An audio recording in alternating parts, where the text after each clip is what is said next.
सदन में देखिए अस्पतालों में फायर सेफ्टी का मुद्दा उठा है। भारतीय जनता पार्टी विधायक धर्मजीत सिंह ने स्वास्थ्य मंत्री से सवाल पूछे। अस्पतालों में फायर सेफ्टी सिस्टम के क्या प्रावधान है? Dharamjeet Singh, fire safety system का ऑडिट कब हुआ है? Dharamjeet Singh, fire safety system नहीं होने पर क्या कार्रवाई हुई है? प्राइवेट अस्पतालों में फायर सेफ्टी की जानकारी नहीं दे पाए स्वास्थ्य मंत्री। फायर सेफ्टी सिस्टम का ऑडिट चल रहा है। स्वास्थ्य मंत्री, सरकार ने हर जिले में जांच के लिए कमेटी का गठन भी यहां पर किया। तो फिलहाल ये बड़ी जानकारी सामने आ रही है और ज्यादा जानकारी साझा करेंगे। अंकुश जुड़ चुके हैं। अंकुश, छत्तीसगढ़ विधानसभा का शीतकालीन सत्र का चौथा दिन है, किन मुद्दों पर विचार विमर्श हो रहा है?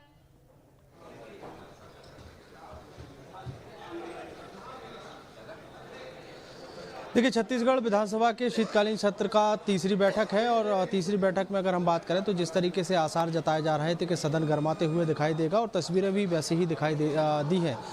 शुरुआत जो है वो प्रश्नकाल से हुई है, चूँकि प्रश्नकाल शुरू होने में करीब 10 मिनट का समय लगा।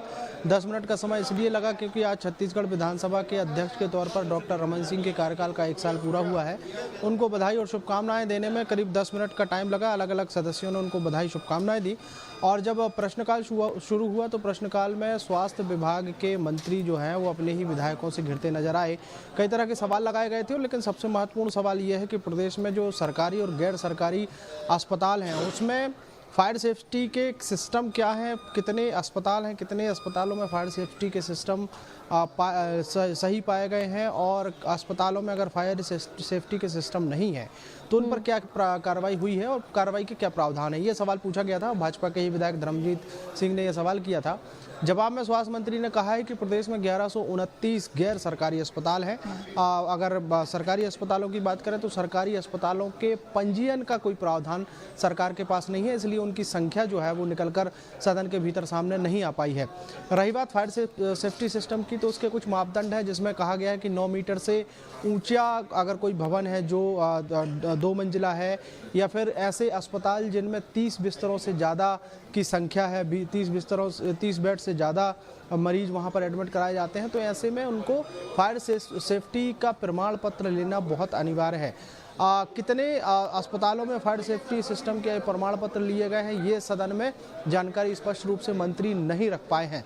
और अगर हम बात करें तो आने वाले समय में ये इसका ऑडिट हो रहा है या ऑडिट पर क्या प्रावधान है इसकी भी जानकारी मांगी गई थी, लेकिन ऑडिट की प्रक्रिया जो है वो प्रक्रियाधीन है, ये मंत्री की तरफ से जवाब दिया गया।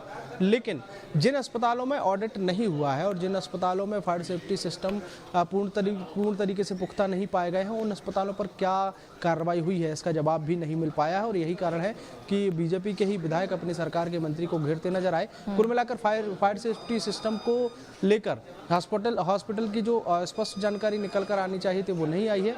कुल मिलाकर अगर देखें तो अभी जिस तरीके से रायपुर के सबसे बड़े अस्पताल यानी प्रदेश का जो सबसे बड़ा अस्पताल है डॉक्टर भीमराव अम्बेडकर। बिल्कुल अंकुश, तो फायर सेफ्टी का मुद्दा सदन में उठा और भारतीय जनता पार्टी के विधायक की स्वास्थ्य मंत्री को घेरते हुए नजर आए और कहीं ना कहीं स्वास्थ्य मंत्री जवाब नहीं